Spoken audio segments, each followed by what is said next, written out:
Innovative. Dynamic. Gritty. Determined. Warrior. This podcast is about the innovators, the leaders on the front lines of adversity, the all-around good people doing good deeds. They are the civic warriors of the world. Witham's guests are the leaders in the nonprofit industry affecting change. They try, they fail, they overcome. Through their stories, we can join forces to become civic warriors.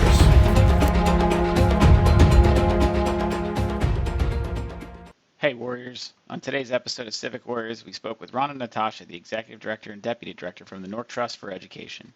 The Trust is an independent nonprofit dedicated to coordinating and focusing ideas, people, and resources on the efficient and effective delivery of a quality public education to all children in Newark, and to creating broad and shared accountability for student success across multiple stakeholders.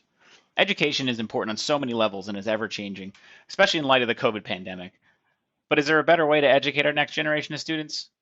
We discussed how COVID is having an impact on education, how innovation and conversation are crucial to success, and how the Trust is catalyzing the conversation in the city of Newark to create a lasting impact on our students.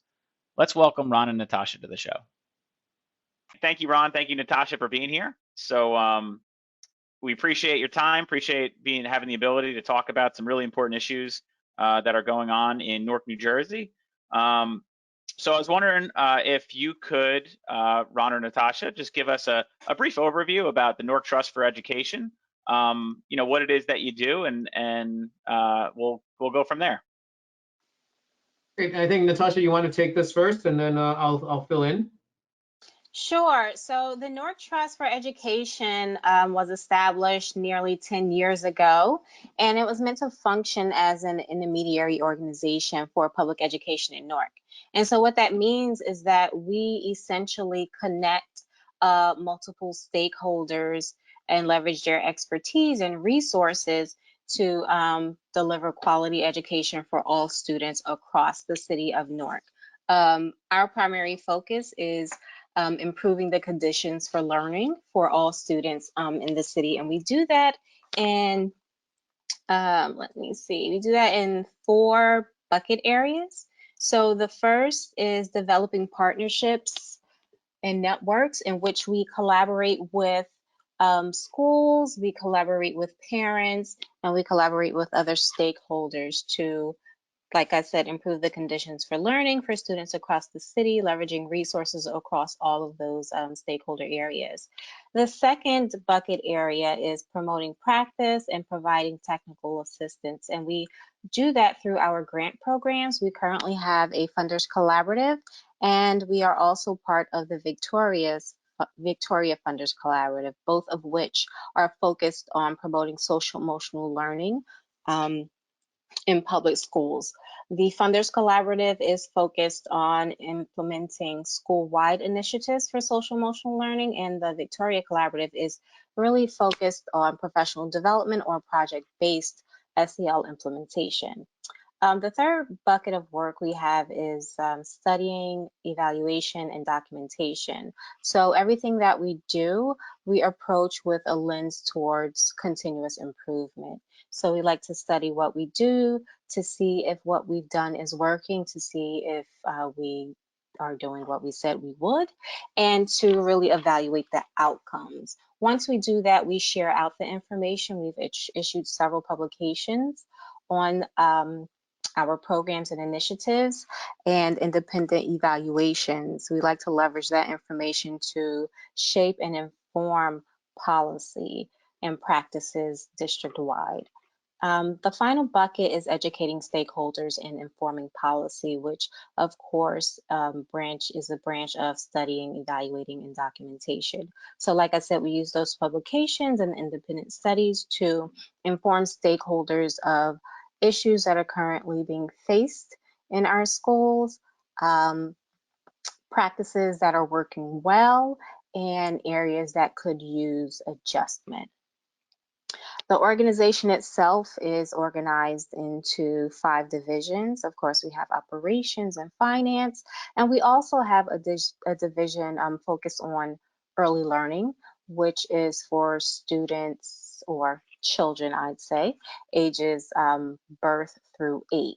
right now at this moment, we're focusing on the population of birth through 3 years old.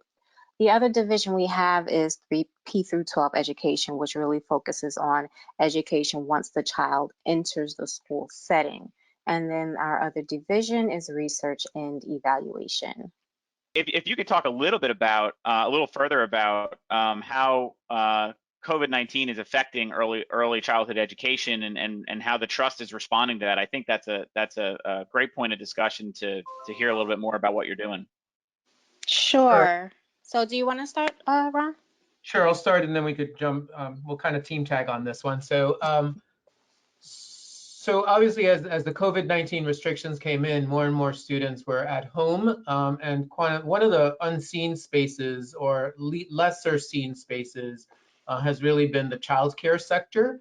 And so over the course of the time, there was actually initially very little guidance given in the childcare sector. And so things were kind of just moving along, and then there was less ability for families to kind of access childcare. And so one of the things we started to do, because we were working directly with 87 families, meaning that we had staff that was visiting prior to COVID the homes twice a week for half an hour, that team transitioned to a virtual space and was staying in connection. So we were getting really good direct information from families on the ground around some of the barriers that they were facing. So, things along the lines of just access to services for their children, because so many organizations had shut down, having the appropriate kind of breadth of activities to do with the young children, just understanding kind of different ways of interacting with kids when you were with them for the full stretch of time, dealing with socialization, right? How do you guard from this notion of isolation and potentially depression? How do you work with multiple siblings at different ages, right? So there were all of these issues that were coming up. And so what we've tried to do, one, primarily is to support the families as they engage in those questions and come up with supports and resources that they could access immediately. But then going to Natasha's earlier point of research and study, really trying to aggregate that information so that we could think about at the ward and city level what kinds of things we should be advocating for and what kind of knowledge we should be sharing to help these families actually be more connected and further supported. So those are kind of at the 90,000 foot level. Natasha, do you have anything on that space to talk to?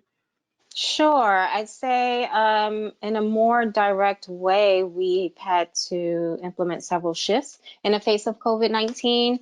Like Ron mentioned, one is shifting from in-person home visits to virtual home visits, which most of our families were receptive to.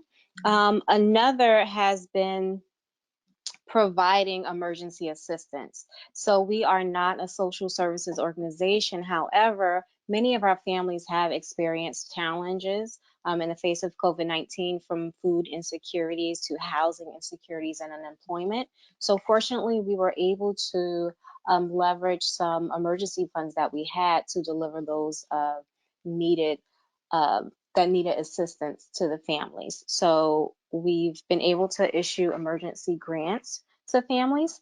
And we've also been able to push out information on how to access certain resources that are available to families from the city and from the state. So our early learning specialists have also faced and encountered situations where, they are online to work with the parent and child together, but sometimes the parent needs an outlet. Sometimes the parent just needs an extra ear. So our early learning specialists have been amazing in responding to that demand and not being dismissive of those needs. And to riff off of that, we have another partnership with a group that's called Abbott Leadership Institute. Kalina Berryman is the executive director there. And the work that we've been doing there is around adult socio-emotional development, really looking at what the socio-emotional capacities are, being able to understand how those apply to your day-to-day life. And so when COVID hit, one thing that was interesting, we were able to transfer the work into a virtual platform. And actually, interestingly, accessibility shot up at the same time that the need to have a social network also shot up. And so Kalina and in our office, Tamika Walden, with their teams, have really been looking at supporting these conversations among parents and residents of the community around the issues concerning COVID, the issues concerning being at home, the issues of having children in multiple ages, all of those pieces. And what we've heard kind of in the reports back from those sessions is, one, the parents just really appreciate the space to meet other parents so that they understand that, one, they're not alone, and two, that the problems and the issues that they're facing are not unique to them. They see each other as a resource, so we're building social capital across, we're helping them to build social capital for themselves, right? Access to others who potentially have the kinds of advice that they would need in order to address that. And quite honestly, two things. One, the number of people participating in the sessions has increased, as well as their desire to stay on for longer than the time that we had set aside. And so I understand from Kalina that on a number of occasions, the sessions have gone way beyond I think it's originally scheduled for 90 minutes, and they've gone way beyond that because the parents and residents are really engaged in some very interesting and deep conversations. Right. And in addition to that, I know that because of the whole situation with COVID-19, you know, parents are dealing with multiple stressors and increased anxiety and other issues. And so now more than ever, it's important for them to develop those social emotional learning skills. And as I said previously, you know, the through line in much of our work is creating those safe and supportive learning environments for students, both in and out of school. And we can't possibly do that without creating those same safe spaces for the adults in their lives, you know, the parents and the practitioners and the educators. I think the other really, hot topic right now has been remote learning and online learning. And I actually like to make a distinction between those two things. So there's learning that occurs using technology online, and there's learning that occurs off-site from a school building. And I think both of those are important concepts, and they certainly overlap at times, but they are important in different concepts. And so one thing that has been beneficial to us as an organization is because our own team has really had to struggle through and understand changes to their teaching, to their interactions in a virtual space. And they've taken that very seriously, and we've done it in a systematic way, partially because that work is working with babies, essentially. They're 16 months to 36 months. They're tiny little human beings.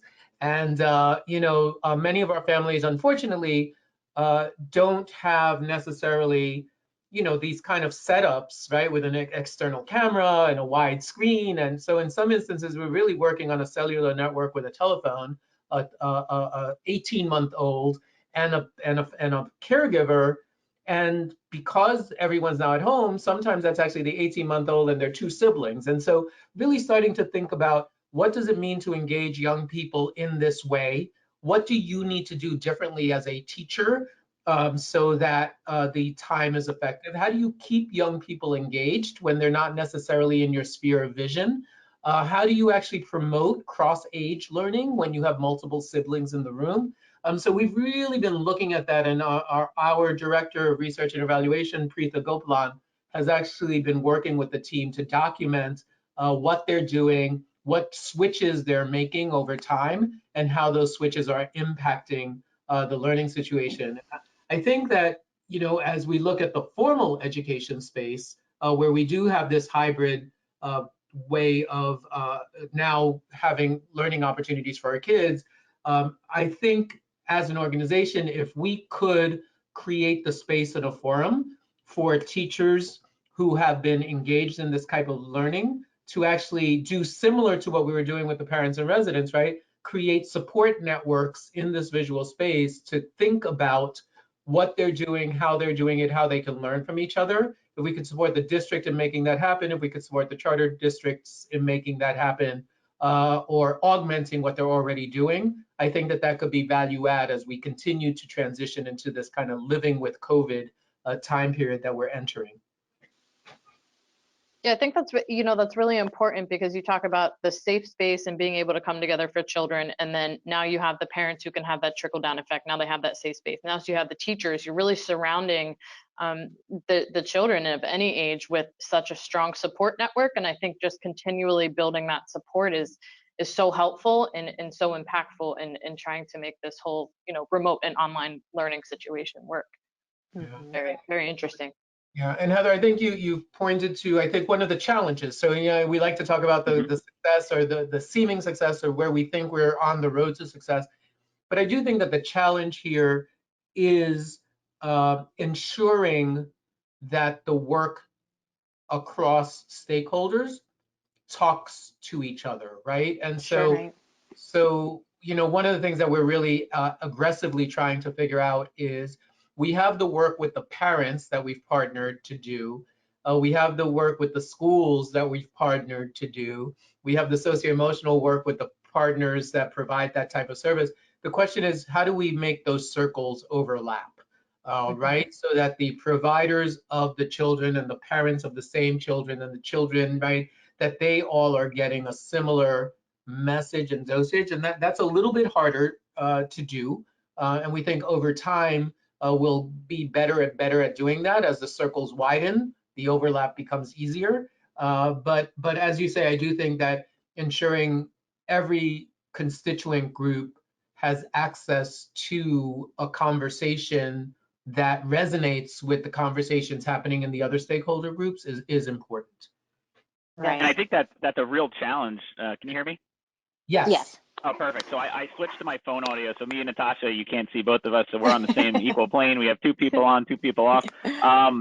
So, I think that's interesting because, when you talk about connecting stakeholders and the challenge of it, you're working in one geographic location. Now you take that and multiply by how many geographic locations in the country there are and then in the world. I think that becomes a more difficult challenge in itself. And my question to that is, how do you, right now you're working within your community, what other outside forces are involved in this when you say, the stakeholders? I mean, is it just your community or is there kind of like a broader stakeholder group of these are the, I'll call them overriding mandates from everyone in the country, or, how does that all interact with how you're working directly with your constituents in Newark? Yeah, and again, I guess maybe I'll start, and Natasha, you did. I think the easiest way, Brad, to think about that from my perspective is to really just start with the child, and it's something that we really always try to do, right? If you put that kid and you just kind of stay anchored with the kid, and then think about the concentric circles that impact that child, right? So in the first instance, really home is critical. Partnering with the families, having families understand, ensuring those relationships are strong relationships, learning from families, and I think we don't talk about that often enough. Our families know our kids the best. We will never know our kids as well as our families do. And so really opening up those byways so that families can help us understand what their children need in order to support them. And then you kind of take the next circle, which is community, right? Because a child now lives in the community, whether it's a church organization or school organizations or activities that they do in that community. They have neighbors, they have friends, family, right? And then you have the school community, right? And then you have a district, county, state, nation, right? And so for us, one of the things that we always like to do is really start close to what is actually happening, because there is a lot of good stuff that goes on. And sometimes you get lost in a national conversation, right? It's like all of this stuff is being said, and it doesn't allow you in some ways to focus in on, well, what is truly happening here? Right? What is going on here now? And so we like to start in that space. I I think that there are roles for different groups and different organizations, and each one needs to make the decision about where they start and what's important. But for our work, we think really starting with the child and starting with the close part of what's going on, really pointing to the strengths of what is happening right now, right? What are the good things, the important things, the impactful things that already are in place? And let's talk about that. Let's figure out how to make sure that everybody knows that that's going on. Let's broaden that message. And then from there, in that conversation, what's going to happen is you're going to say, well, we could do better if we had X. Well, once there's a need defined, right, then that becomes a tangible and joint effort to identify how that need is going to be addressed. And so you are able to get input from the people closest to the issue to say, we think we need this.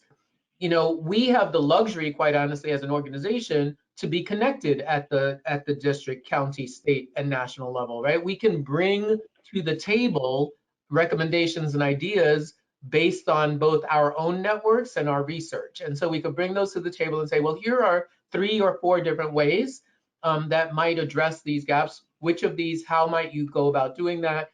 Can we do this locally? Do we need to bring somebody in, right? But really to start to build that participatory kind of effort to continuously improve on what is available to our young people so that they could be successful is really kind of the way that I think about the question you just asked. And then to the extent that there are barriers, right? To the extent that, you know, if you think about either national or state policy might be impeding something from happening, then really partnering with advocacy groups that can help to make those changes occur so that it's better aligned with what's really needed. That's the way I think about it. Natasha, I know you're very active in the local community and have tons of different connections. So I'd be interested to hear how you think about that question. Right. I mean, to your point, it's just important to tap into the collective wisdom of parents and students and those closest to our most vulnerable populations and those really closest to the issues at hand. And once you do that, it's easier to identify what the issue areas are. And for us as an intermediary organization, our job is to really identify those stakeholder groups that may be the funding to community, it may be policymakers, and just leverage all of those resources to fill the gaps and the needs that we're hearing from the ground. So to Ron's point, it's just important to tap into everyone that we can and to listen, right? Listen before we act. And I think that is just such a perfect way to say it. And I think just the fact that, you know, the trust is such an important integral part of the education community exactly for what you just said. You're not starting by saying we know exactly the answer and we're going to do it. You're starting with let's listen to all these groups, and we're in a very unique position to do that. You have the opportunity to connect with multiple groups up and down the chain. And I think by you starting with the local on the ground, you know, this is exactly what the residents of Newark are experiencing. This is what the parents are experiencing. This is what the children are experiencing. You're really identifying what are the real issues, what is impeding education, what is impeding progress, and then you're making it happen by then connecting the right people with the right people. So I think I love what you said there about that. Yeah, and just to give kind of a kind of real world example on the other end of the spectrum. So, you know, as COVID-19 hit, you know, we have a lot of young people, and again, there's tons of conversation right now on the importance of school, and absolutely agree, right? Going to a school building where you get to interact with other young people, where you get to interact with content specialists, where you get to learn and grow yourself, right, is a tremendously important part of development. And so with the COVID-19 restrictions, we ended up facing a situation where our kids stepped away from that, right? But they were still experiencing all of these restrictions, right? It is a traumatic community level event, right? That is occurring. And so what was interesting was that to us was that we had been working with another partner the Newest Americans Project at Rutgers University, and another group called Talking Eyes. And in that work, sometimes you do stuff not for the immediate. It's kind of, seeding or thinking about things into the future. And so last year we had done a very, very small pilot with Newest Americans and Talking Eyes, where we selected some teaching fellows who there were about 12 teaching fellows from Newark Public School high schools. And we worked with Newest Americans to introduce to those teachers a set of resources that Newest Americans had put together. And it's a multi-platform kind of history that's locally based. And so it really is a group of people who go out and talk to residents of Newark, talk to young people, talk to older people, pull together the lived experience of the people in Newark in relationship to migration and immigration, right? So that's their space. And so when COVID hit, those teachers had finished that. They had been working on trying to figure out how to integrate some of those resources into their curriculum. And because of that relationship, we were able to, Newest Americans was able to talk to Marianne Riley at the district who oversees curriculum, and they formed a partnership where they used the modules and that were started in this fellowship program. They further developed it. The district took on the responsibility of further developing it, and those got integrated into the high school curriculum course at the same time that kids in Newark Public High Schools were able to participate in the creation of another module, which is actually called Stories from the Pandemic. And so kids got invited to create narratives, to create videos, to create poetry, to create music that reflected their experience of COVID-19 and what was occurring in them, how they wanted to speak about it, which for us kind of just supports this notion of creating safe spaces to in a positive manner interact with life. So it was a really nice circle of things that happen, and it's about seeding, creating relationships, and figuring out what's the right moment. It's not even figuring out when the right moment occurs. Those relationships kind of kick in, and possibility becomes reality. Yeah, I think that's so cool. So cool that you did that. And I think one, the children are now involved in building history, and it's also this therapeutic session, like you kind of said, like you just kind of get your feelings out. And I think going back to that, the socio-emotional, feeling disconnected and perhaps and not having, especially for high schools, like you don't have all those traditional events and things. So kind of just getting that out, and this is how we're feeling in this time. I think that's very interesting and very, very cool program, very initiative that kind of just happened, and very neat, very neat. Mm-hmm. I'd be remiss if I said didn't name Schools That Can actually was also a partner with us on this, and I feel badly that I didn't name them up front. I will say one thing I was kind of disappointed about that something that COVID impacted was our annual candidates forum. Because a couple of years ago, we made the decision to have our school board forum moderated by students, right? And so in that, we would have about 4 to 6 sessions with students from different high schools across the city to inform them of the role of school board members. And then they would identify their concerns, right, based on the roles of the school board members and what they've experienced in the school. So that was an opportunity to really magnify the student voice. Unfortunately, because of COVID, we could not move forward with all of the intended sessions for the students. Luckily, we were able to have 1 in-person session and 1 virtual session where the students were able to articulate their concerns, and we were able to use that to shape the questions for this year's forum, which unfortunately didn't happen in person. We actually had to go through multiple shifts, even dealing with technology, right? So we initially thought to have the forum via a recorded Zoom conference and to push that out via our website and social media outlets. However, during the recording, it was apparent that, due to technological barriers, the final product would not have been in the best shape, and it would have been a disservice to the candidates and to the public to share it. So we wound up having each candidate respond or provide written responses to the questions. Luckily, we were able to record individual interviews with the candidates prior to COVID hitting, so we had that as an option. The other impact that COVID had in that respect was also voter turnout. So historically, we know that voter turnout for Newark school board elections has hovered around 5%, and it may have peaked at 7% one of those years.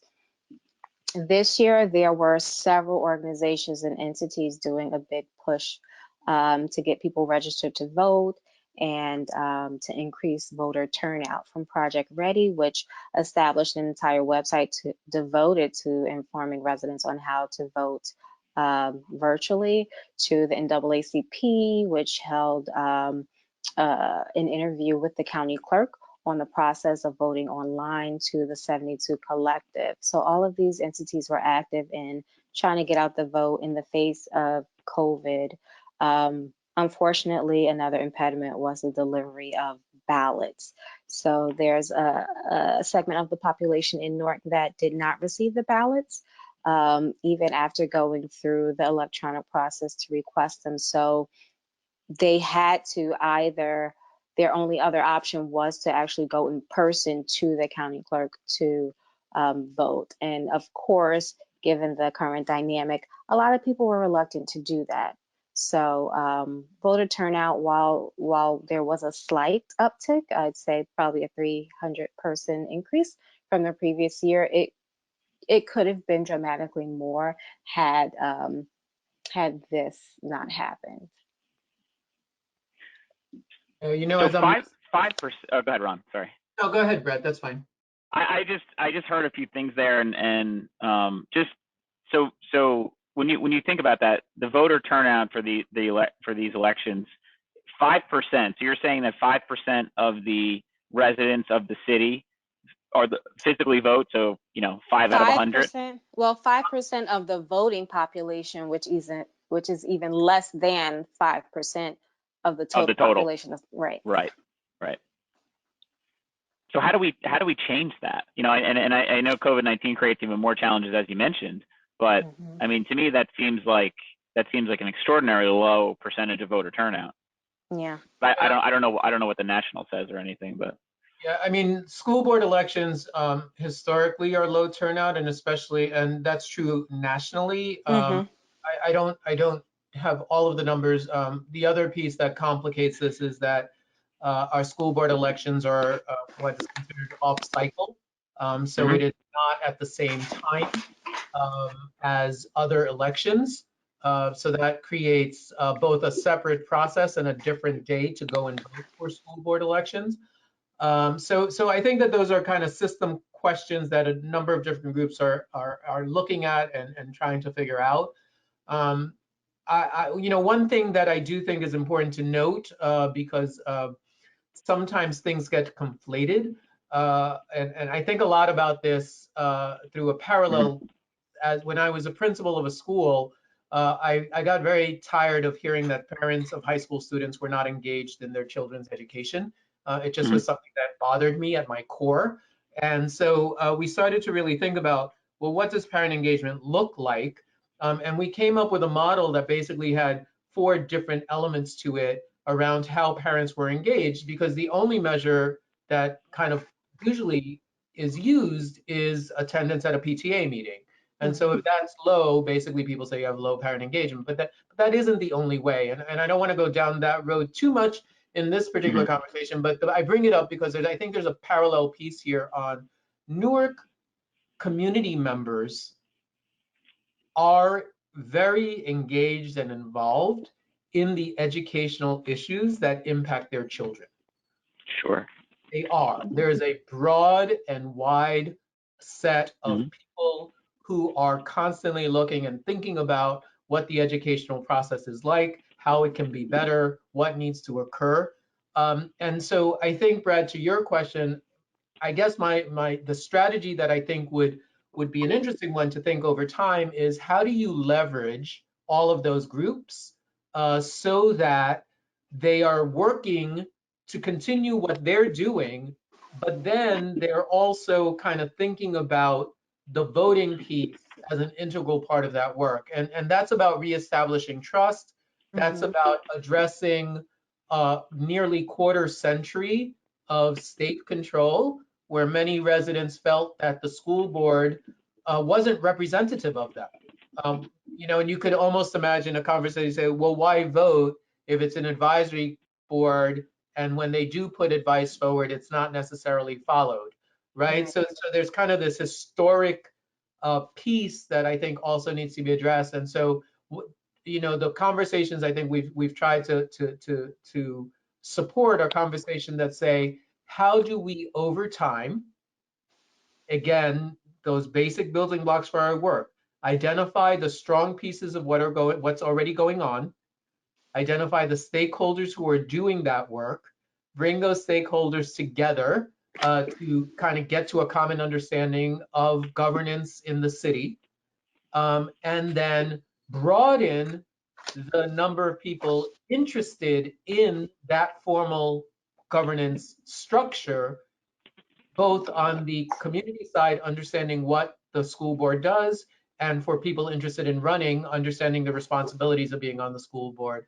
so that over 3 to 5 years, you start to change that perception and get more people involved in that civic process.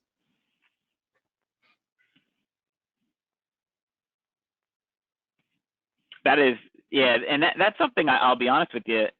Before I had kids, I never thought about, right? Now I have that. Now I have that population you just mentioned earlier on, where the 18 to 36 months, I'm right in that window with 2 kids in that window, and I'm thinking, my mindset has changed so much. Where you start realizing, and I realized this kind of in when the pandemic started. My kids were going to a daycare. They were there for 2 days a week. The difference between them being physically there versus being taught at home was just astronomically different in that early learning education. And the reason I bring it up is just I never really even thought about school boards and the politics of education and things that happen and how we drive for better education. I never even really thought of it. So I appreciate you bringing it up and kind of talking a little bit about it, because me as a new parent, I'll be honest, I'm probably not well educated on the concept of how the I'll call it governance of schools actually work, right? And I'll be very, very open and honest about and my naivety towards that. So it's a good discussion. And it's interesting, right? Because I mean, you bring up I think the core issue here, right? Education obviously is critically important to the parents of the young people that send their kids to school. But I would posit that the education system of a city or a town is critically important to the city or the town, right? As an economic driver, as a the whole historic beginnings of public education, of formal education, had to do with communities coming together. The reason that local control is such a thing is that communities felt it was important for the children of that community to be raised in the values and belief systems of that community. And it was about becoming a member of that community, right? At the end of the day, formal education is about becoming a member of that community. And what's really interesting, if you think about it, much of our work has to do, or at least maybe I'll speak for myself at this point, but I think this is trust. A lot of our work is looking at an urban school system where the majority of kids are Black and Latino. And that's been my career also. And a long time ago, I got to a place where it was this crazy realization that I had moved to a suburb, and I went to a school board meeting, and I was sitting at the school board meeting, and I realized that everybody at that school board meeting was talking about the opportunities that the young people in that school system had for integrating themselves into the community, right? It was about who was going to do what internship at which company with which parents, friends, right? It was all about furthering that community's development. And it struck me that as a Puerto Rican boy growing up in the Bronx, the conversation that I heard from outsiders about my education was about leaving my community, right? You need school to get out of here. You need school for opportunity. You need school for success. And it was such a stark realization. It was like, whoa, like, no, I need school and education, and our kids need school and education for integration and continuous improvement of the community that they come from and they live in. That's what we do. And so when I think about school board elections, I think about, again, going back to that notion of creating the conditions for success. Mhm. Our school board members are the representatives of our community who are charged with creating those conditions for every single one of the young people that attends the district public schools. And on a charter board, similarly, they're the representatives of the families for those charters that represent that community. And so community members need to be actively engaged in determining who those representatives are, because it is they who are speaking for the community, right? Right. The people who are representing those values, beliefs, the important priorities for the community. That's how we get kids firmly embedded in our communities. That's how we get kids to be successful. That's how we get kids to want to come back and continue to work in a community, not by telling them school is important, go away, because then, even like if you think about school board, then who cares about the school board election? If they're successful, our kids are leaving. It's almost counterproductive, right? Right. Successful school system in that scenario means our kids leave our community. Well, it's not reinvesting in the community. It's not creating a lasting impact through generations. Right. Natasha sounds like she wants to interject here. I hear, and I'm curious Natasha's thoughts on it. Oh, no, I mean, I have a similar perspective to Ron. As a person who's born and raised in Newark, New Jersey, oftentimes from outsiders, the question is, oh, why are you still there? You know, you Right. could be anywhere, but it's because I choose to be here. It's a place that I love. And I think it's important for our young people to see people that look like them, who are from where they are from, who are successful, you know, so that they don't buy into the notion that success means leaving. The other thing that I would add is just that it's important for people to engage in the election process for school board elections, because the boards, district school boards, as well as charter boards, those people are the ones who shape the policies that impact our students and our student outcomes. So not to engage in that process is really a disservice to our children. Sure.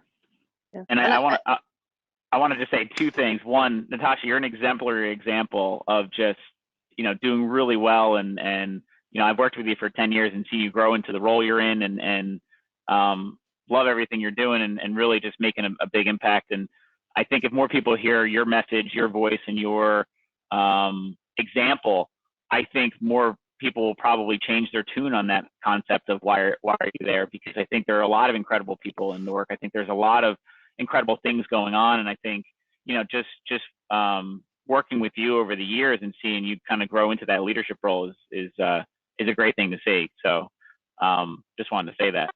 And Thank you then, for that, Brett. we worked together for a while, and it's so funny because we worked with a guy named John Balzano, who is the CFO of M&M Mars for a long time, and he came and fell upon the trust, and he used to call Natasha young Natasha and young me young Natasha, Brad. young Brad, yes. And we're still young, but not that young anymore. I mean, you're probably still 29, and I'm 95 now. So we can say that. Go ahead, Heather. I totally cut you off. Yeah, and no, I was just gonna say, it's interesting. So I guess two things to that. One kind of bouncing back, this whole idea of you get the education to leave. I grew up in a very small steel town, much different than the city of Newark, but the idea was there's nothing here, you have to get an education, you have to leave. And that whole purpose of kind of wanting to stay and kind of build and immerse yourself back into the community and kind of give back. I love that realization that you have. And that's something I didn't see either. So, interesting dynamics across the board. You still see people leaving for an opportunity rather than saying, let me come back and help create and build and make better for those coming after me. And then, secondarily to the point of Newark, we've chatted with quite a few organizations in Newark, and I think that's what I love. You're hearing that, to Natasha's point, I want to stay and I want to go back. And the people that we're chatting with, Glassroots, I remember one, hearing so many amazing and impactful stories about how the city has changed and how I just think it's great that everyone is coming in and seeing the value and the opportunity and wanting to give back and just grow and make this a greater place for the children. And I think, starting in the schools is the perfect place in what you're doing as well. Absolutely. And I think, when you think about big educational issues, I do think there's a generational thing here that has occurred, right? And so I'm older than every single other person on the call. Put that in perspective. But my parents, it was about finding stability in a job, right? It was about finding a good job and sticking with it and getting the benefits, and kind of that was a success story. But what's really interesting, when you kind of look at stats, right? The economic driver for this country is small business, right? It's entrepreneurship. It's the ability to find a solution that can be used by many and be able to build something around that, right? And so I do think that the notion that our young people, it's almost what I said about parents and kids. Our young people know this city amazingly well. They just do. I wish that we had a more extensive way of just constantly, and there are some forums, right? The mayor brings young people together all of the time. Institute for Social Justice, Abbott Leadership Institute. These are all organizations that bring young people together. But like, they know the city. They know what works. They know what doesn't work. They know what's missing. And so I feel, from an education stance, from a learning stance, doubling down on entrepreneurship, really doubling down on what does it mean to take an idea to fruition, right? How do you go from this great, what if this, and then how do you mix into that batter risk and failure, not as bad things, right? But as a necessary way for how we learn and how we solve problems. And so kind of in thinking long term, if as the trust continues to grow, as we continue to think about kind of those key leverage issues that are necessary for our young people to be successful, broadening the mentorship that is possible. And we work a lot with Thomas Owens over at Newark Mentor, but really thinking about those mentoring opportunities for young people connected to the process of entrepreneurship and how schools and learning can really support that. I know that Superintendent Leon has really been looking at an academy structure for the 9th grade and the comprehensive high schools, right? And thinking about, are there fields, right, that become kind of cemented into the fiber of each of the high schools, right? Whether it's the health field or it's the hospitality field or it's the IT field. But how do you build that in so that kids start to kind of see those fields as real, start to play around in them and understand what the positives and negatives are? But then I think really importantly, think about, how do I use these tools to find better solutions to current issues that we're facing here as a city? And if we could move in that direction, man, I don't think, I continue to invest in Newark right now. I love what you're saying there, and it just resonates on so many levels. I know, and even how you even make that happen, and your thoughts are very, very well taken. And I know in like our accounting profession, for example, like we historically have always been very very involved in the colleges, not as involved in the generation before that, the high schools and then the schools before that. And I think I participated in a program with our state society that was called Pay It Forward, and we just went to the local high schools just to talk to them about what it is we do, right? And that's we're one profession, one place, and accounting's boring, so a lot of people just get tuned out right away. So you try to make it as fun as you can. But I would always grab a person that's right out of college. I take them with me, and I've been working for a few years, and I would take them with me to just go talk to the high school students, just find out more about what what do you know about our profession? What do you want to know about our profession? Or what is it that you're passionate about? And I think just that is a very, very simplistic example of that. I think is what more businesses, more people should be doing. And I think the more that students in high school and grade school hear these incredible messages, it lasts a lifetime.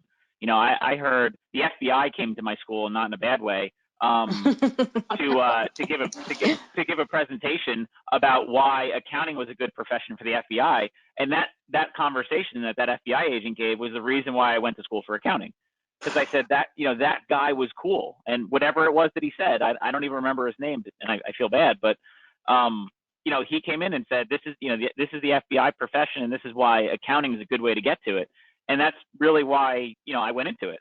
And it's interesting how that simple action of just having an influential person, or who I perceived at the time as an influential person, make that message, it completely changed my direction in life, which is crazy to think about. Right. Yeah, but go ahead, Natasha. I'm sorry. Oh, no, I was just agreeing. Go ahead.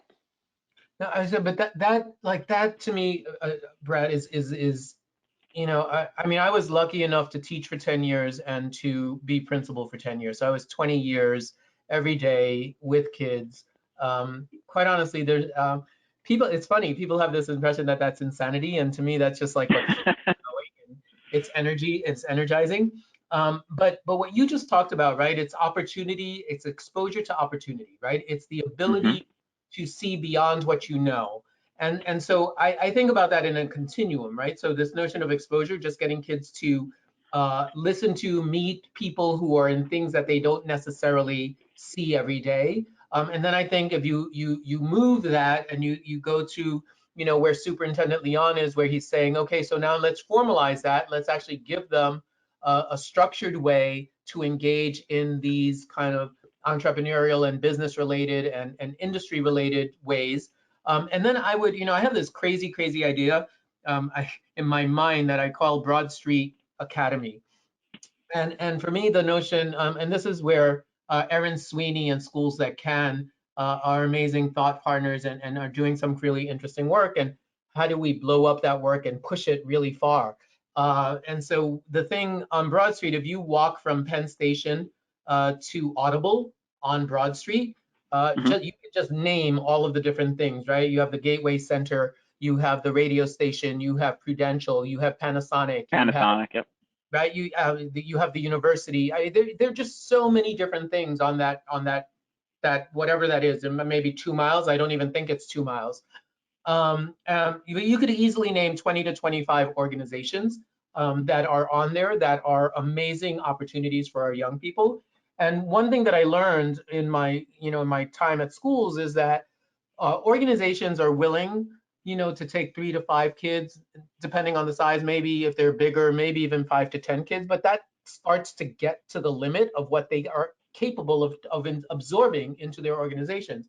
But if you have 20 or 25 organizations and you're thinking 5 to 10 kids, you're looking at 200 kids in any given moment that have an opportunity, right? So my crazy idea is it possible to work with the HR departments of those organizations, right? And create true jobs that are necessary for the functioning of that organization, that are shared jobs, right? So you think about this as a shared opportunity, that the job is consistent, but you're going to have interns coming into that job.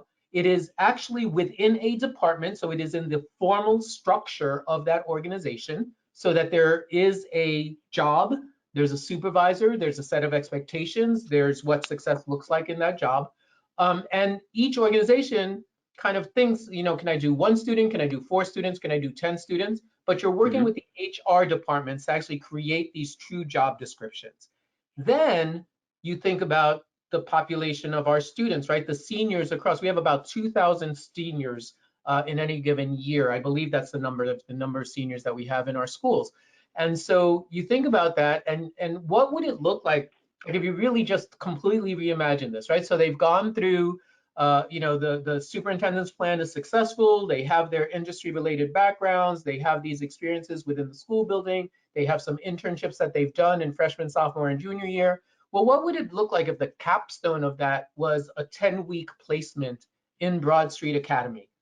Like Oh, they sure. weren't going to go to their school building. They were actually going to go to the job that is in these different partner organizations and work there as a full-time intern for the 10 weeks with a supervisor, with a job plan, with responsibilities, having to get there in the morning, stay during the day, be there, right? And for every 10 weeks, you have 200 kids that have this ability. You're talking about 800 formal opportunities in the course of a year.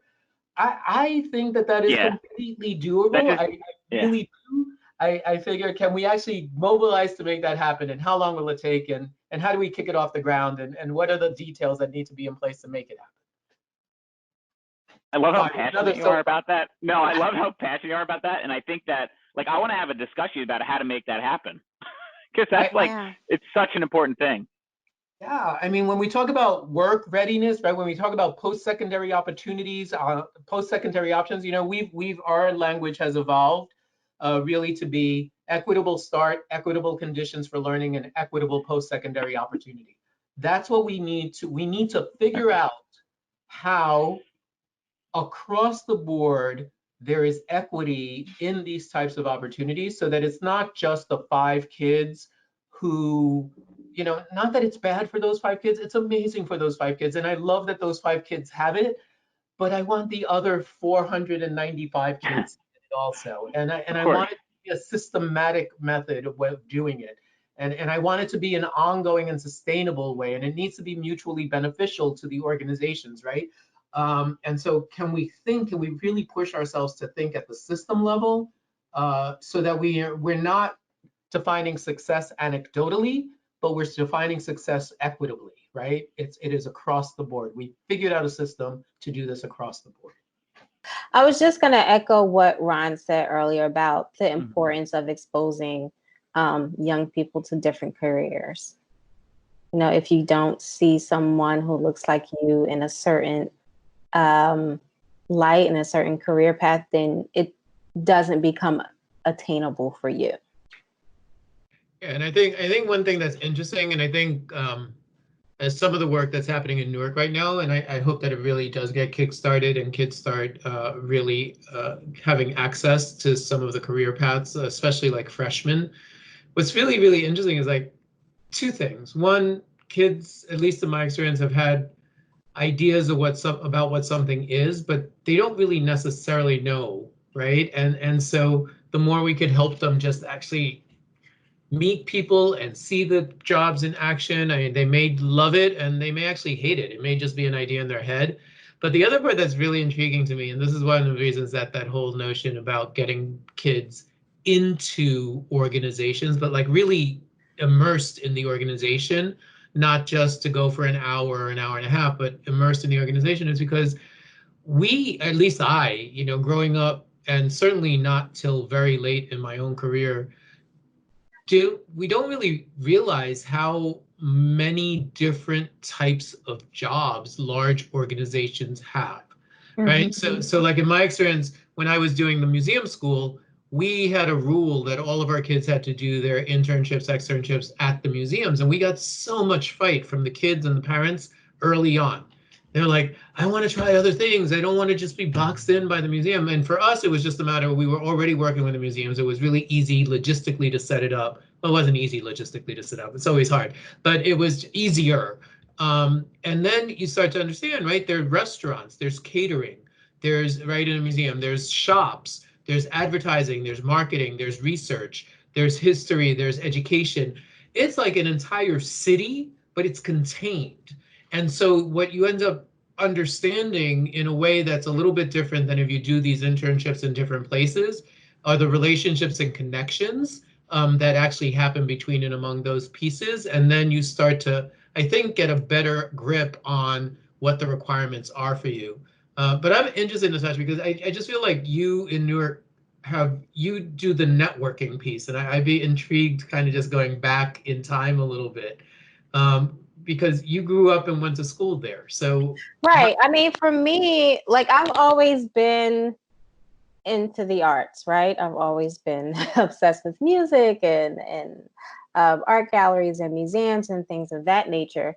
So for me, when I was young, I actually went to pre-college at Rutgers, Newark, and one year we had a film class. And the instructor from the film class invited students to intern at his studio. It was African Globe Studio. And that was my introduction to actually Raz Baraka, our current mayor, because he did this poetry set called Verse for Verse that he hosted at African Globe. But they also had other forums. They had something called Rhyme Time where unsigned artists could come and perform, but then they would have a panel discussion with managers and entertainment lawyers and A&Rs to talk about the business side of music. And that, having exposure to that, actually planted the seed in my mind that, okay, I want to be an A&R when I grow up. You know, I would not have had that thought had I not been exposed to it at African Globe Studio. And I did it on a small scale in adulthood, but it's just having those opportunities is like those definitely important for our students, especially when it comes to arts, because a lot of people look at what's on the stage and not what's behind the scenes. You know, to your point in the museums and with any theatrical performance or musical performance, you have your graphic artists, you have your lighting designers, you have your set designers. There's all of these different careers that you could enter. Yeah, one thing that I really push hard on, because I just think I think that this is an integral part of kind of our kids' education process. It is core to who they become. It's core to how they go about doing that. And so one thing that I've always really pushed hard on is thinking about how do we make these experiences actually part of their credit-bearing schoolwork, right? Not just that it's, not that it's electives are great. And actually that was the mechanism we used in order to graduate from high school. When I was a principal in New York, there were 7 electives that you were required to take. It was actually just labeled that way. There were 7 electives. And what we did was we packaged those 7 electives. So it was like there were a bunch of different opportunities so we were able to give them credit during the regular school day for part of the work that they were doing and then not only were we able to package them for credit, we actually were also able to package them for time. And so, for example, in our school, the high school students, 2 afternoons every week were not in the school building. They were out, but they were out in a both a supervised and credit-bearing manner. So those 6 hours, the 3 hours on Tuesdays and the 3 hours on Thursdays, those 6 hours were actually part of the academic program, and they got credit for it. So electives are definitely a good thing, but then under career and technical education, there are a whole series. There's job exploration. There are portions of the academic program that are about understanding jobs and careers. And so to the extent that we could actually use those mechanisms to allow our kids to explore the world in deep ways, and while they're doing that, get credit, I think that evens the playing ground a lot because, I look at suburban schools, I look at kids who have a lot of social resources, social capital with their families, and their families have businesses or their families have, work in these large corporations, and the kids have access since the time that they're small, right? They do the go to work with dad or mom, and they do the special camp, and they get the mentor from the organization. Those things are happening a lot in areas where there is a lot of connection to these larger corporations, where that's kind of just the way of life. Our kids have a lot of different types of connections, which they should also exploit, but they don't necessarily have the connections, at least from what I could tell and from some of the stats, right? They don't have the connections to Prudentials. They don't have the connections to Audibles. They don't have the connections, right? And they're all sitting smack dab right there in the middle of Newark. So we could actually make that happen in a really systemic way, not just for 10 kids. As I said, as I was saying, I really think if we could figure out ways of making this happen for 200, 400 kids on a regular basis, then I think you really even out the playing field somewhat. Yeah, I think embedding it in the actual school day would be better. I remember when I was in high school, because I had AP courses, I had fulfilled my credits for graduation early. But instead of allowing us to have the experiential learning, it was, okay, you take an elective class, right? Gotta And get that meditation in. right. You take an Valuable elective skill class. nowadays, right? Oh yes, especially at this time.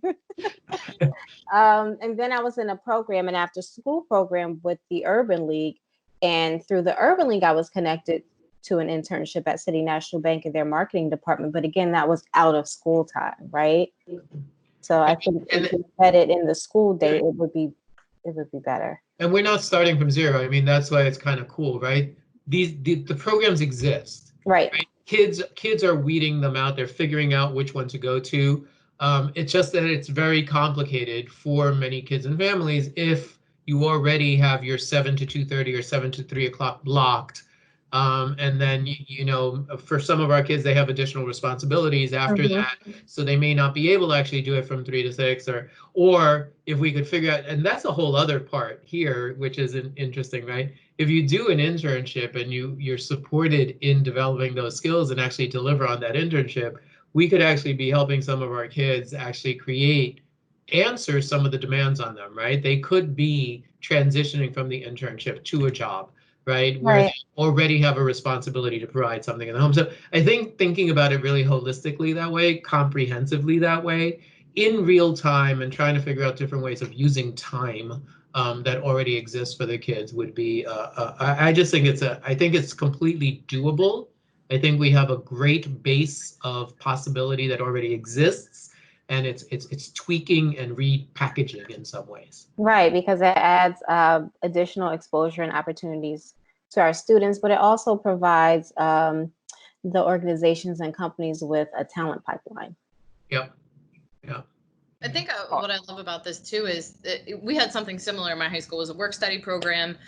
After lunch, you would go out, and part of your school day is now getting credits for being involved, outside of school in whatever kind of field that you have that's willing to open up a position similar to what you guys are chatting about. But what I love about this is the outlet. So Natasha, you're saying, you love the arts. Maybe you weren't into sports. And for kids, a lot of kids you hear get into sports. It keeps you on the right path. It keeps you integrated. It gives you value. It gives you purpose. And I feel like something like this is so valuable as well. If they're not into sports, maybe they're into something else. And now they have a sense of purpose. They have a sense of commitment. They're kind of staying on that narrow path, and now they're involved. And like you said, they can kind of see their future. And it's just such a great program that has so many different levels of benefits, for the students and the community. And now they're immersed. So I love this idea. Yeah. How do you, little steps to make it happen for sure. And then, the other thing I was just reading, and we all know, like, the economic engine in the U.S., right, has been small business and entrepreneurial. I think it's close to 50% of the businesses are small entrepreneurial businesses. Unfortunately, with COVID and with all of that, we're losing a lot of ground there, right? A lot of those smaller shops, a lot of the family-based shops are closing, and so there's kind of really interesting, and I don't really know. I mean, I'll claim my ignorance right now because Newark may already have this in place, and if it does, I'd love to figure out how to promote it, and if it doesn't, how to right. But I do think there's something really interesting in this notion of product, right? There's a sector which is about producing, there's a sector which is about service, and there's a sector which is about arts. And I have met kids in each one of those sectors, right? Whether they're producing some clothing type or some accessories type, or kind of rebranding sneakers, or doing, right? They're doing things with product, or they're creating art, or they're providing services. So I also wonder if there's kind of an entrepreneurial challenge, right, that also could be integrated into. And I know that there are programs that teach kids those skills, right? Kind of taking an idea to fruition, right? Creating the business plans, kind of. But I think in some cases, can you push that an extra step of actually, having the pop-up shops, right? Like, I have this other really crazy idea, the mall high school. This is like in my little folder of high schools that I'd like to start at some point in my life.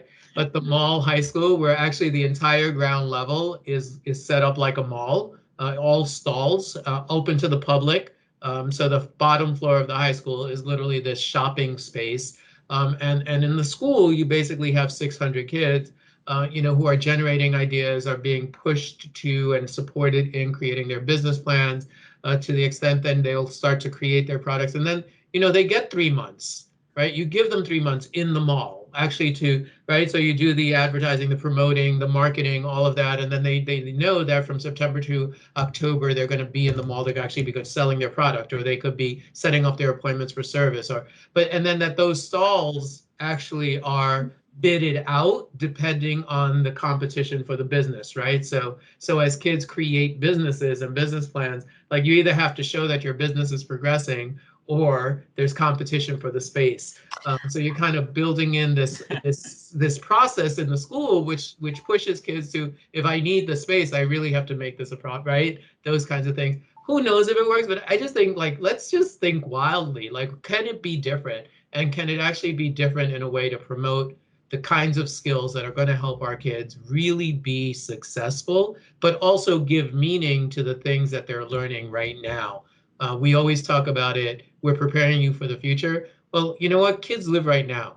It's great, and we need to prepare them for the future. But sometimes we do that at the expense of them living right now. And there are many, many kids who are super smart, super talented, have a lot of ideas right now, and they don't know the way to go with them. I keep on shutting you down, Natasha. I'm sorry. I was just going to say, I think that's something that we can pilot on a small scale. Newark Regional Business Partnership actually has a program, entrepreneurial program for high school students. And that if we connect with them and express Newark to hold the space for them to sell their products, I think that's completely possible. Anyway, it's exciting, right? I mean, it really, like, education should be exciting, right? It kind of burns a hole in me when we talk about school, or we ask kids and they're like, oh, kids, school's boring, or it's not relevant to me, or and it's just amazingly exciting. All of the possibilities are exciting. I think, as adults, as people who are entrusted with the education system, I feel the burden is on us. Like, we can't just ignore the facts that kids tell us that 6 hours and 40 minutes of every day of their life that they are required to attend is boring.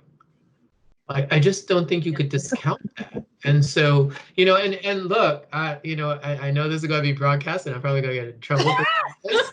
We can edit. I'm just going to say, I mean, I remember being principal, and you part of your job as principal is to go in and observe teachers, right? And observe teachers teaching in the classroom. And oftentimes you would have visitors who came for a very specific purpose, whether it was, a photo op or whatever.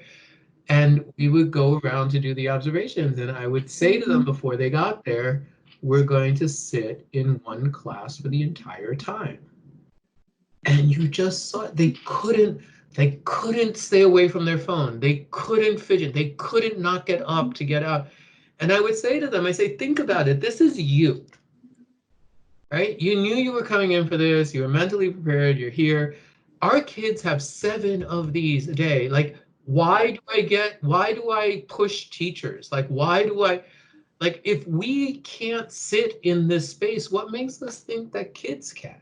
Right? It doesn't make sense. So I think we do have a responsibility. And look, I wish I could say I was really super successful. I think I was medium successful. I think we did some creative things. I just feel it's an unfinished painting. Like, there's so much more, and you get so much more experience. There are people who do this super well. They make school really exciting for the kids. It's important. It's relevant. The kids feel heard. They're in it. They want to be there. And we should really raise up those heroes, but it can't be, I hated the term pocket of excellence. It made me insane. It cannot be a pocket of excellence, because what a pocket of excellence implies is that it's this little oasis and everybody else, oh, well, right? It needs to be an ocean of excellence. It needs to be, a continent of excellence. It just can't be a pocket of excellence. And I just think, to your point, I keep thinking, you always go through school and you're saying that kids think it's boring, and those boring classes, they're like, when am I ever going to use this in real life? Like, when does this ever apply?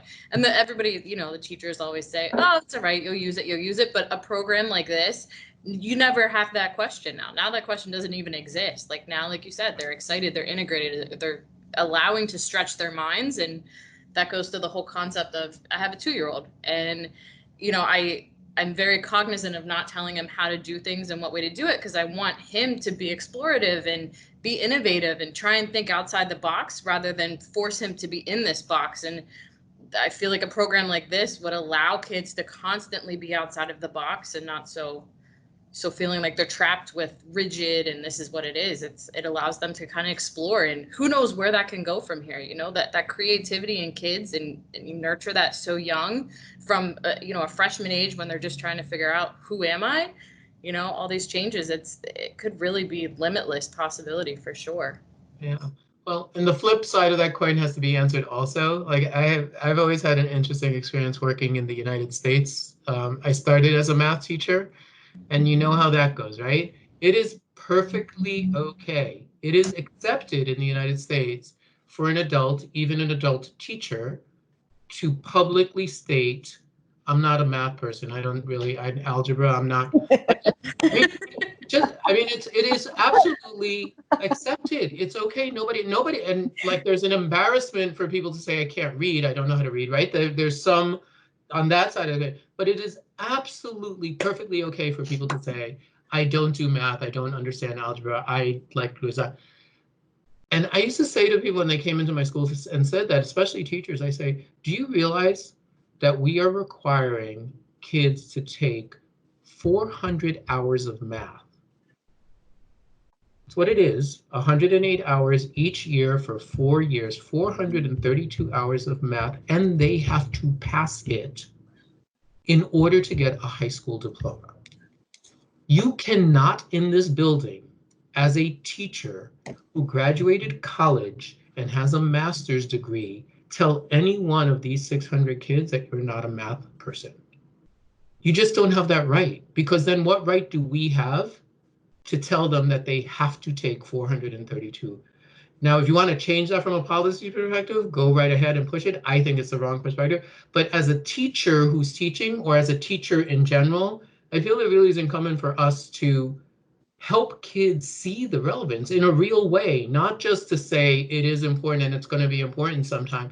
But if you can't make it relevant, if you can't articulate how it's going to be helpful, I think that's a problem, because I think we're being hypocritical to the kids. You know, it's like I said, I loved teaching algebra, but for me, it was like the puzzle. I still to this day love algebra. It's like this really amazing thing in my brain where it's kind of like they give you all of these discrete pieces of information, and your job is to take those discrete pieces of information and put them together in such a way that it becomes a true statement. Like that's what you're doing. And I think about that, and I think about that from storytelling. Like, what do you do in storytelling? What do you do in narrative, right? You are trying to create logical relationships between and among pieces of information that then can be relayed to other people who then understand it. That's algebra. Like, it's a formal way of doing that. And so you're sharpening those skills of being able to see relationships between pieces and then explain those relationships to other people. That's a life skill. That's why we do this. That is the important piece of this. Are you going to go and do NASA? Maybe. Who knows? You're too young to figure that out. Maybe you will at some point, and this is a first step. But maybe you won't. But you'll still have that skill. And that's why we're going to keep on coming back to, how do these pieces fit together?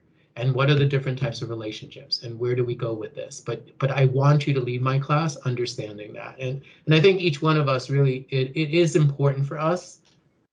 We can't, like I said before, I don't think kids' complaints could fall on deaf ears. They have been saying it, they continue to say it. It isn't a stance. They are who they are. They understand their experience. Their experience is valid. We have to honor that and then understand how we respond to it. I'm sorry. That is another, I think that's like the fourth crate I've stood on and preached. But I think, yeah, it's a beautiful closing thought to this, you know, whole entire discussion of this whole time is how do we, you know, insert ourselves in here to make this better for the students, for the community. Like it's, yeah, Yeah, and that's our responsibility as teachers, as parents, as members of the community, and that's our responsibility, for sure. So with that said, on that same vein, if someone wants to help your cause and get involved and help you guys continue to fulfill this mission, what's the best way for people to get involved? I think we have a couple of different ways of volunteering and supporting the organization. I think certainly one, there's information about the organization on our website, right? So New Visions, listen to me. That was a slip and a pass twice. I am absolutely going back in time. NewarkTrust.org. Someone's passionate about their cause. NewarkTrust.org. NewarkTrust.org. So there are opportunities there, but Natasha, we could talk a little bit. We definitely do outreach through some of our public events and kind of supporting us with that. I think that there are opportunities. Really, if you're interested in nonprofit and kind of thinking about yourself, kind of what does this look like, and there are projects that we certainly can use additional support on. And then there's obviously always monetary support to help us run some of the work that we do. But Natasha, how would you answer that question? Right. To get more information about the organization and to get involved, you can certainly visit our website at www.newarktrust.org and sign up for our mailing list, because we often announce engagement opportunities, volunteer opportunities, and new initiatives in our e-blasts. And there's also a donate button there if you are moved to support us financially. That's great. Great. Well, thank you so much for your time today. And Brad, any closing thoughts as well? No, I love everything that Ron and Tasha have said, and I think it's just on the math comment, I think it's relevant to a lot of things in life. I've learned that if you're positive about something, generally it will go a lot better than if you're negative about something. So if you're a teacher and you're trying to say, yeah, this is stupid, but I have to teach it to you because the district says I have to teach it to you, a kid is very less likely to probably want to cling on to that, rather than having a passionate person that would be like, let me explain to you why math is important, and then let's learn math. You'll get a completely different result. And I think that follows through in business. I've witnessed that firsthand when you have a leader of something that goes about something in a way that's more negative, as opposed to a leader that goes about something in a more positive way. More people will cling to that positive leader than they will to that negative, probably 100% of the time, unless someone just is a glutton for punishment. So in general terms, I think that's just a very relevant principle. And I think, all the things that you as a trust are doing, and I think in the grander scheme of things, in the bigger picture of our education community, my only kind of comment back or question back really is how does a large scale change like that, like Ron's mall experiment, how does a large scale change like that actually happen? Like, how does it go from, Ron's science experiment to a program that's a 1 hour requirement in a school in high school or whatever? Like, how does that actually morph? Because I feel like we've had the same structure for so many years, and I don't know how dynamic the education system is, but I'd just be curious, just while we have you, to ask that question, because it really, I'm curious how easy or hard is it to make a change of that kind of magnitude? Yeah, well, look, my entire life and career has been around a reform, and so I guess I have a bunch of different kind of levels of answer to that. So one, I think opportunities like this are critically important, right? Change doesn't happen if you can't imagine something different. It's as simple as that. If you don't hear or think about something different, change won't happen. So opportunities really to engage the community in a broad discussion about, and the fascinating thing, and this is from direct experience, when you bring community together, when you bring people, just bring people together. And I think sometimes we make the mistake of like, oh, they have to have this degree, or they have to have this background, or they have to be pedagogues, or they have to, no, just bring people together, everybody. Teachers, parents, community members, students. The ideation, the idea generation is unreal. These are two little stupid examples that float around in my head. We have 298,000 residents in Newark.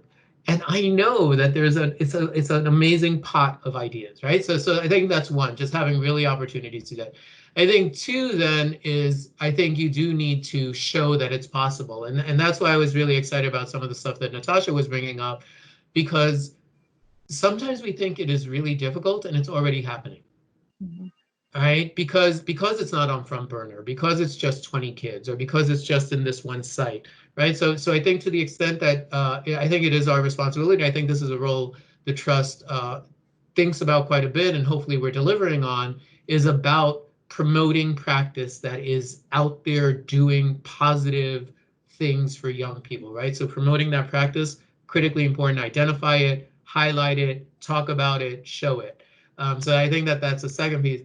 Then I think there's a third piece, which is really, and this is back to the community and the broad community, I think the notion of risk, right, is important. And the notion of, I don't know how to say this, and maybe it's going to sound non-politic, or I think we just have to be brutally honest with ourselves sometimes, right? I think we are blinded sometimes to the realities of situations. So if things are okay, well, that's good, and we should celebrate it. But if things are okay and they could be wonderful or great or better, right? Why do we get stuck? So I think this notion of risk and continuous improvement, that continuous improvement is not a negative reflection on what's happened before. It's actually a positive relationship to continuing to grow and develop, modeling what we're asking our young people to do, right? We as adults shouldn't stop learning. And I had this, there's an education reformer in New York whose name is Deborah Meyer, and she's been pretty famous on kind of the circuit. And I had the opportunity to interact with her. And at one point early in my career, very young in my career, I said something along the lines of, well, yeah, but it's hard because, you're experimenting with kids, right? And you kind of have to show parents. And Debbie I think she has three. I know she has children. I don't remember how many children. She goes, I have X number of children, and every single one of them has been an experiment. It is the definition of parenting. It just is. You each child, you're figuring out kind of where they're going, what they're doing. You try to kind of nurture and support and figure out the right interaction, and you risk it. You kind of say, this is my best choice at this point in time. She goes, that's education, right? That's education. Education is looking at who's in front of you, looking and understanding and believing that they have a lot to offer, believing and making yourself accountable to supporting that growth, and then just going full in. And so how do we create a culture, right? A broader culture that is around continuous improvement, that is about, we are doing well, we could continue to get better, and that is our goal. And we're going to show that as adults, we are actually using what we're asking kids to do. And I'll finish on my side by just saying, going back to when I was principal, we had 7 components for learning. Like my goal, I had ran a 6th through 12th grade school. I always said content is really important. We never applied for waivers from exams. Our kids took the exams. They had to do what they needed to do. Some kids did better than other kids, but our responsibility was to get them to that content. But my goal, my personal goal, and the goal with teachers was always, I want kids to understand a learning process. And so we used to talk all of the time about these 7 components. It was observing, questioning, researching, whatever means, whether it's books or talking or collecting information, synthesizing and analyzing, presenting, and then standing up to critique. Those were the 7 components.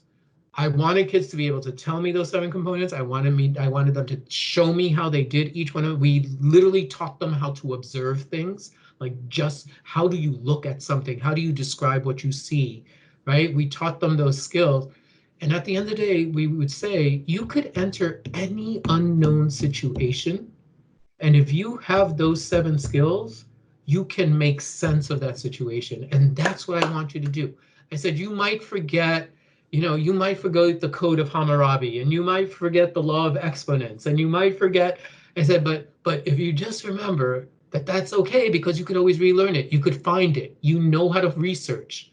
You know how to make sense of new questions. You know how to engage the public. You're not afraid about making something and putting it out publicly. You're willing to take questions and critique.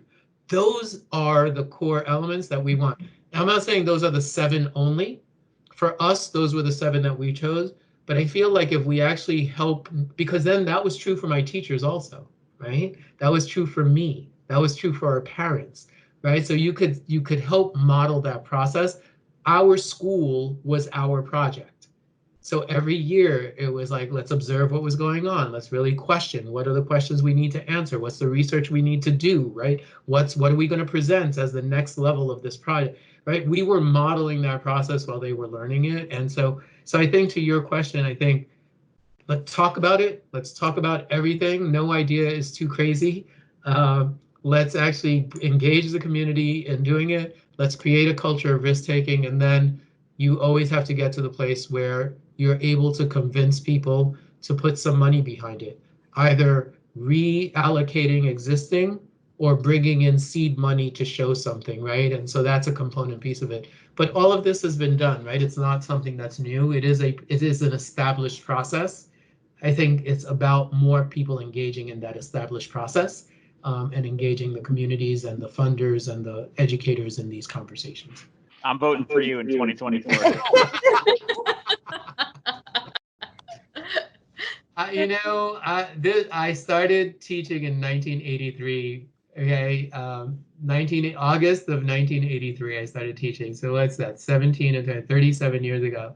I really did make a promise to myself. When I stop getting excited about this, I just need to leave, because there is nothing worse. There is absolutely nothing worse, in my opinion, than a disenchanted educator. I just don't, absolutely. see it. I just don't see it, and it's not healthy for the person, right? It's just not healthy for the person. Like if you're not, it is hard enough. It is just hard enough. If you're not enjoying it, if you're not getting charged by it, then it's kind of like, there are lots of jobs in this world. There just are. You may have been a wonderful teacher, and you may at some point return to be a wonderful teacher, but if you can't get yourself psyched at that moment, it's just not going to work. It's not going to work for the kids. It's not going to work for you. So that's why it's so hard being a parent, because you're always a teacher, but you have those dark days where you're just like, I can't, you finally, the phrase, like, you can't rationalize or reason with a 4-year-old, like, it finally hits you and you're like, you're right, you actually can. All right. Thanks for your time. Hey, Warriors. Thanks for tuning in. On the next episode of Civic Warriors, we'll talk with Dr. Max Frieder and Stephanie Madrid from Artolution about strengthening individuals and communities around the world through the power of art. Make sure to subscribe to Civic Warriors, and thanks for all your support. Have a great day.